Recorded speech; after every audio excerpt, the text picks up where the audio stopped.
Hi everyone, welcome to the Sip and Spin. I am the Tipsy Spinster, and in my glass is a cocktail that I have named Cotton Gin.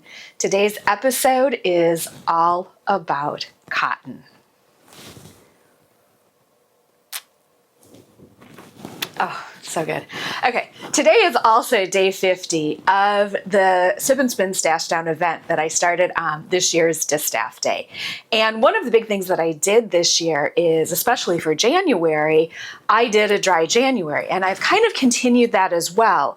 So this particular cocktail, the Cotton Gin, is so easy to make either as a cocktail or a mocktail. So the mocktail version is simply honey, an absolutely amazing blackberry thyme vinegar shrub, and I'll put the link of where you can get that down in the description, and soda water. And if you want to cut the sweetness, I discovered that coconut water is a great way to cut back on some of the sweetness. So you could certainly add coconut water as well.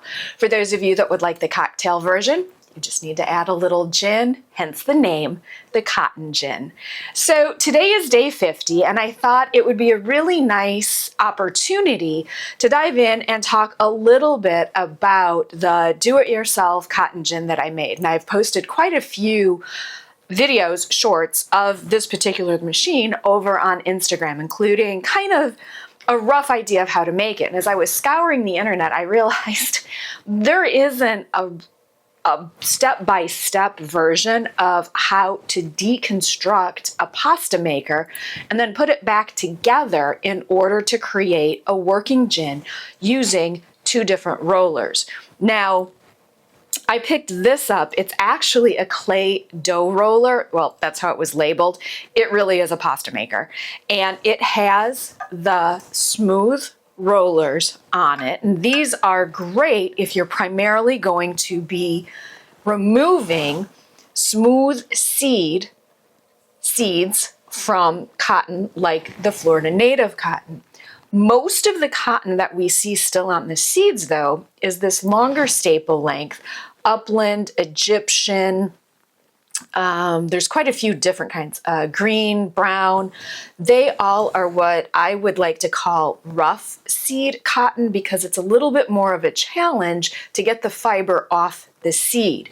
And for that, I discovered that the spaghetti roller is a very nice way to do that. Well, if you don't want to buy two machines, or if you don't want to buy a machine that has this separate attachment and end up taking a bunch of things apart like I did, I have learned from my experimentation. Stay tuned because today I'm going to show you how to do an all-in-one pasta maker that will double beautifully as a cotton gin. I'll be back in just 1 second. So when I started looking for a pasta maker, an all-in-one. I guess we're going to call it an all-in-one. You can certainly get one that has the various parts, and deconstructing it and putting it back together is pretty much going to be the same. But I wanted an all-in-one, and so I looked for one that had the two different widths because I want the spaghetti roller on there. The spaghetti roller is definitely the one that is going to get the rough seed cotton. It's going to clean that one the most. So it's got the clamp and the roller. I'm going to take it out. Set that off to the side. I also got this one because I really like the color. All right, and so put that there. This one too I thought was kind of nice, and there's a lot out there that are like this, but I thought it was kind of nice that it had this tray to slide stuff on, which I don't need right now, so I'm just going to set that off to the side. So when you look at a pasta maker, you'll notice that it is it's held together by just these two screws, and then these two screws down here. So the only thing that you're going to need to take this apart and put it back together will be a pair of pliers and a screwdriver, and that's it. The pliers come in really handy when you need to hold the nuts. The one thing that you need to be very aware of is the fact that this knob, even though it has the 2 screws here, I was under the impression on the very first one that I did that I'd be able to take the whole thing apart and put it back together. That's not true. I was not able to get this knob off at all. And there are gears all along this side that if they slide down into the bottom, once they're gone, they're gone. And that made it really hard to get the original silver one that I did, which was the first video. I think it was the do-it-yourself pasta maker version #1. That one functioned, but it didn't function well. I also learned some things about the friction fabric as well. So here are my smooth rollers and here are my pasta rollers. Now, arguably, sure, I think you probably could use it as is, but one of the things that I discovered, the cotton on the rough seed cotton as it goes through these, sometimes it has a tendency to wrap around as well. And if you've got all of these guards on here, it's going to be very, very difficult to get in there and get the fiber out, to clean it and things like that. So let's go ahead and we will start taking this little guy apart.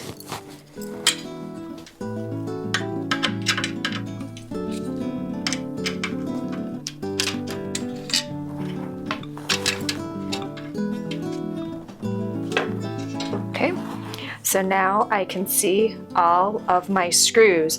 I'm definitely going to have to take this plate off though to start removing these pieces. So in order to do that,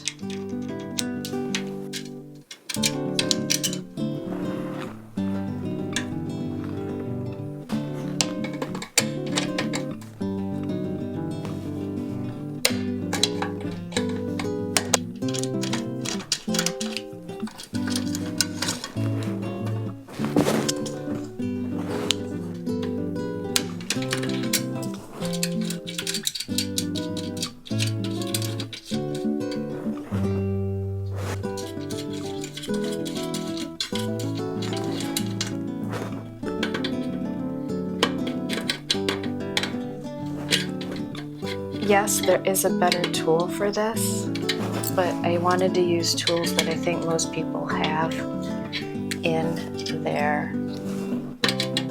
have easy access to. And these nuts are not screwed on very well at all.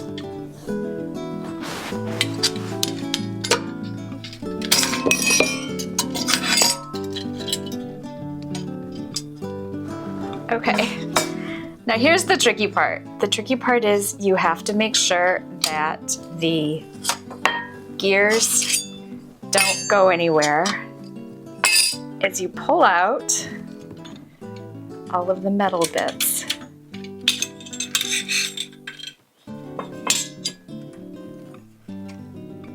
And these guys could probably stay, but I didn't like using them. Oh, maybe those will stay. All right, which one don't? Okay, this is the one that I don't want.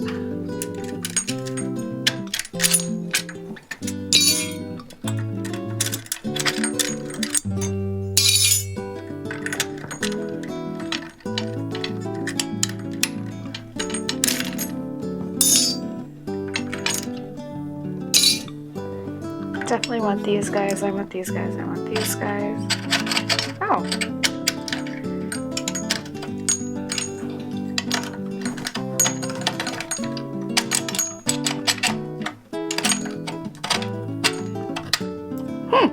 I guess those guys want to stay. Okay, so I was wrong, but that's why, you know, you dive in and I realized that these guides, these would have been an immense safety hazard. So I did pull the screws out, and this gives me a really good opportunity to show you the gears that I was talking about. These are the gears that you don't want to lose. And since now that I have this side open, I am going to pull out these gears if I can, because I really don't want this other, oh, maybe I can on this one. Well, this machine, this is interesting. I don't know that I can pull these gears out. Huh. So on all of the other pasta makers that I have come in contact with, the gears have been free floating. It looks like on this particular one, they're soldered in, which actually is going to make your job so much easier when it comes to taking this particular machine apart. Now, if I really want to dig in, I'm sure I could go in and pop those off, but now I just have 3 different options for getting the cotton seeds off the cotton. So I'm going to carefully. So the longer screw goes on top and the shorter screw goes on the bottom. Oh, I gotta make sure that this guy, okay. And of course there's always one that doesn't want to go back in. All right, so now that those are back on, I am going to do a quick check and make sure, yeah, okay, so everything still is functioning the way that it is supposed to. And now I have all of my exposed rollers, so I'm going to go ahead and put the cover back on. I'm gonna make sure that all of these pieces are. I'm going to tighten these a little bit more than what they originally were because they came off pretty easily. And I'm just going to let that one float like so. Make sure everything still rolls as it is supposed to. And put this piece back on. No, I have to put these guys back on.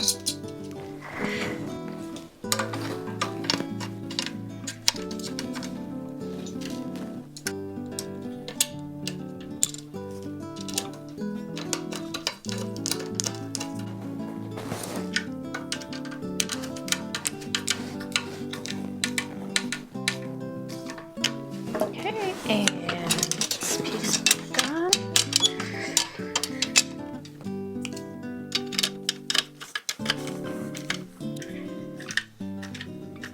All right, so now we have all of the extra bits. In the blue one, or the turquoise one that I had these on for a little while and they did nothing and they just ended up falling off. So I just took them off for this one. So now that we have our 3-roller pasta maker cotton gin done, I'm noticing that on this particular model, there are some screws that are sticking out. So I will probably go back through and cut those off just for safety reasons because I don't want them sticking out. The other thing that you'll need to do, because these rollers are so smooth, you'll need to put some type of friction fabric on the smooth rollers. You won't need to do it with the spaghetti roller or the fettuccine roller because there's already so much friction there. You'll just need to do it on this one. So on one of them, I used this upholstery fabric.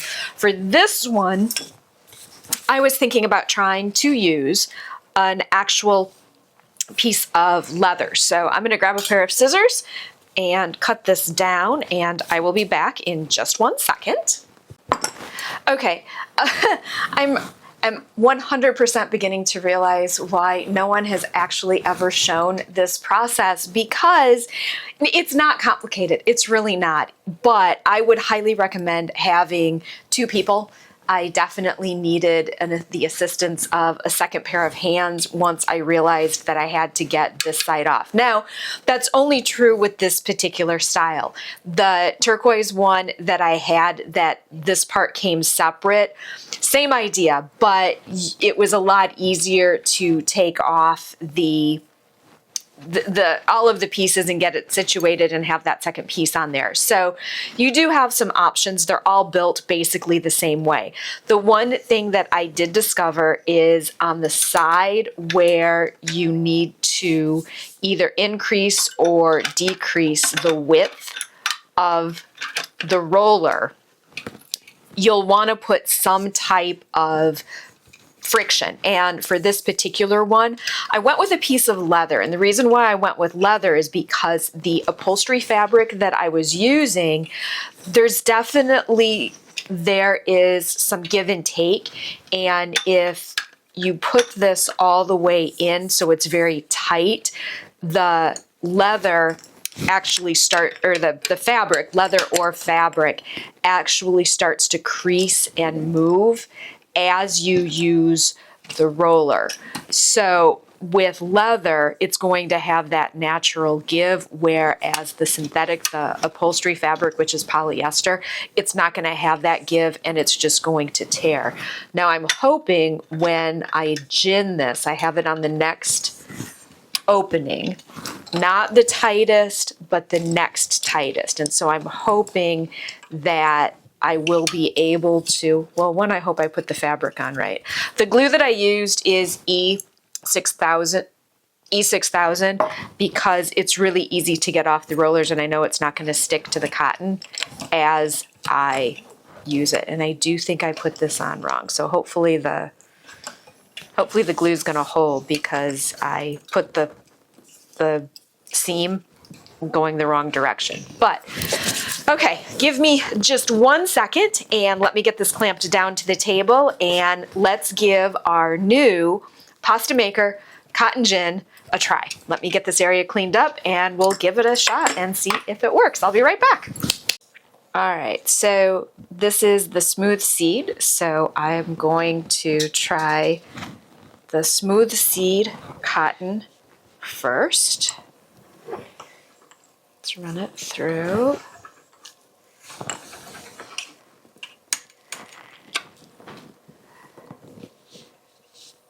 Oh, and yeah, it's definitely gonna have to be closer.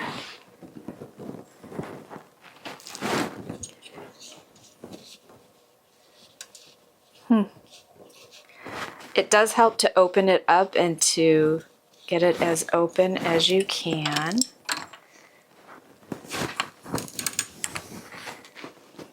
Oh, still a little sticky from the glue. Whoops.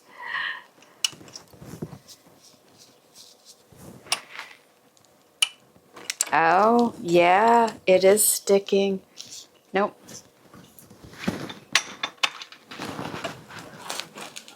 Yep, nope. Okay, so I realized immediately with the way that this one is designed that the leather was way too thick and it's not going to work at all. And the rollers are definitely way too smooth. It's working, certainly, but I am going to go back and do like what I did with the, yeah, I'm still getting, the seeds are popping through. I'm going to go back to the upholstery fabric. So what I did with the turquoise one is I used a double thickness of the upholstery fabric, and then instead of having it at the tightest one, it's at the second setting. So that one does work for the smooth seed cotton. But yeah, I am definitely going to put another piece of fabric on there. And then let's take a look at, I've been wanting to open this. This is Sea Island Brown, and I got it from Running Bug Farm. And so I haven't opened it yet because I wanted to open it to see how it would work in the cotton gin. Oh, it looks like, oh wait, this is the one that has, okay, hang on. That one's already been de-seeded. I'll be right back. Okay, so I found the one that I wanted, but just for fun, I wanted, this is the Upland Seed Cotton, And this is really, really long staple length. So since I have 3 rollers, I'm gonna go ahead and I've never tried ginning with the fettuccine roller before.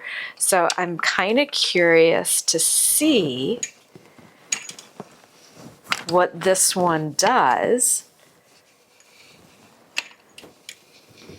with the really long staple length, with the upland cotton. A little bit harder to turn. I'm gonna come back up and do that. Does seem to be pulling it off the seed pretty well though.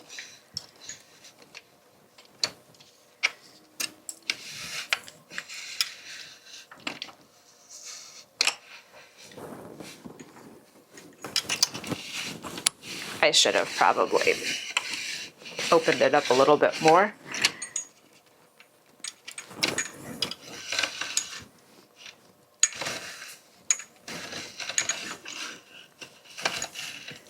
A little bit of help, yeah, it comes off the seed quite nicely. And I suppose I can always come back over and do another pass with the spaghetti roller.